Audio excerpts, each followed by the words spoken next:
ইদানিং আমাদের আলেম ওলামাদের মধ্যে নানান বিষয় নিয়ে সাংঘাতিক এক পক্ষ আরেক পক্ষকে নাস্তানাবুদ করছেন, অপমান অপদস্থ করছেন। বিশেষ করে বিভিন্ন ফাউন্ডেশন করা হচ্ছে, বিভিন্ন ফাউন্ডেশন করে টাকা কালেকশন করছেন।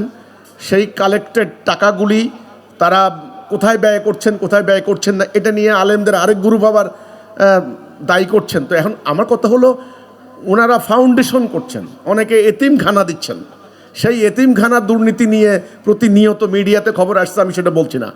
এতিমখানা, পঙ্গু আবাসন প্রকল্প, এখানে আমার একটা কথা আছে, আমাদের নবী করিম সাল্লাল্লাহু আলাইহি সাল্লাম কি কোনো ফাউন্ডেশন করছেন জনকল্যাণে? এটা নিশ্চয় কথাটা শুনতে ভালো লাগে, এটা মানবতার কল্যাণকামী কাজ, কিছু মানুষের উপকার হচ্ছে, খারাপ না, ভালোই তো। মানে বন্যায় পীড়িত তাদেরকে আপনি দান করছেন, যারা আপনার সাইক্লোনে, ঘূর্ণিঝড়ে, বিভিন্ন ভূমিকম্পে, মানে এ ধরনের অনেক সমস্যা যারা জর্জরিত, তাদেরকে আপনি দান করছেন। এখন 100 টাকা তুলছেন, 30 টাকা খরচ করছেন, 70 টাকা নিজের স্বার্থে লাগাচ্ছেন, এগুলি হিসাব আমি করলাম না, আমি ওই সাবজেক্টে যাব না। আপনারা সিনসিয়ারলি করছেন, আমি দেখি তো, খুব ভালোভাবেই করেন, ঠিক আছে। কিন্তু আমার প্রশ্ন হচ্ছে, নবী করিম সাল্লাল্লাহু আলাইহি সাল্লাম কি মানবতার কল্যাণে এই ধরনের ফাউন্ডেশন করছেন? তিনি কি এতিমখানা দিছেন? তিনি কি পঙ্গু আবাসন প্রতিষ্ঠান দিছেন? আচ্ছা দেখেন, নবী নিজেই এতিম ছিলেন, এতিমের দুঃখ কষ্ট কি উনি জানতেন না? উনি জানতেন। আল্লাহ রাব্বুল আলামিন কোরআনে এতিমদের প্রসঙ্গে কত কথা এসেছে, কিন্তু রাসূল এতিমখানা দেননি। রাসূল কেন দেননি?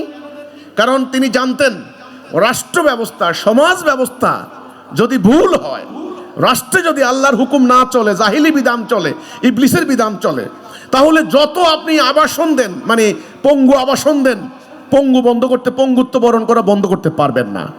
যতই আপনি ফাউন্ডেশন দেন, বন্যার্তদেরকে আপনার চেড়া মুড়ি দেন, ওই বন্যা দুর্গতি বন্ধ করতে পারবেন না। যতই আপনি আপনার হলো এতিমখানা দেন, ওই এতিমদের নামে চাঁদাবাজি অথবা ধর্ম ব্যবসা বন্ধ করতে পারবেন না। এতিমখানা কোনো, মানে এটা কোনো সমাধান হবে না। এই জন্যে তিনি অন্য কোনো ফাউন্ডেশন করেন নাই, তিনি অন্য কোনো পঙ্গু আবাসন করেন নাই, তিনি এতিমখানা দেন নাই।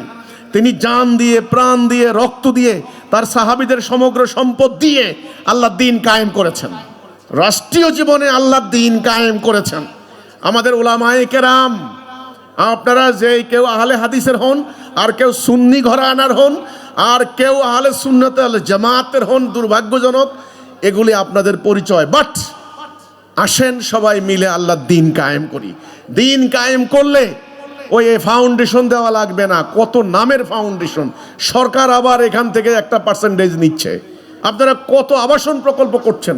হ্যাঁ, আমি আবার বলছি, নিঃসন্দেহে এগুলি মানবতার কাজ, ভালো কাজ, কিন্তু এগুলা দিয়ে আপনি মানুষের আলটিমেট সমস্যা সংকট সমাধান করতে পারবেন না। এটার জন্য দরকার হচ্ছে আল্লাহ দ্বীন রাষ্ট্রীয় জীবনে কায়েম করা।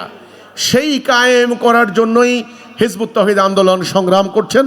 আমরা মনে করি আল্লাহর দ্বীন যদি রাষ্ট্রীয় জীবনে কায়েম হয়, তবে এই মানুষের এই বিরাজিত সংকট, অভাব, দারিদ্র্য, এই অরাজকতা বন্ধ হয়ে ন্যায় বিচার সুবিচার কায়েম হবে ইনশাআল্লাহ।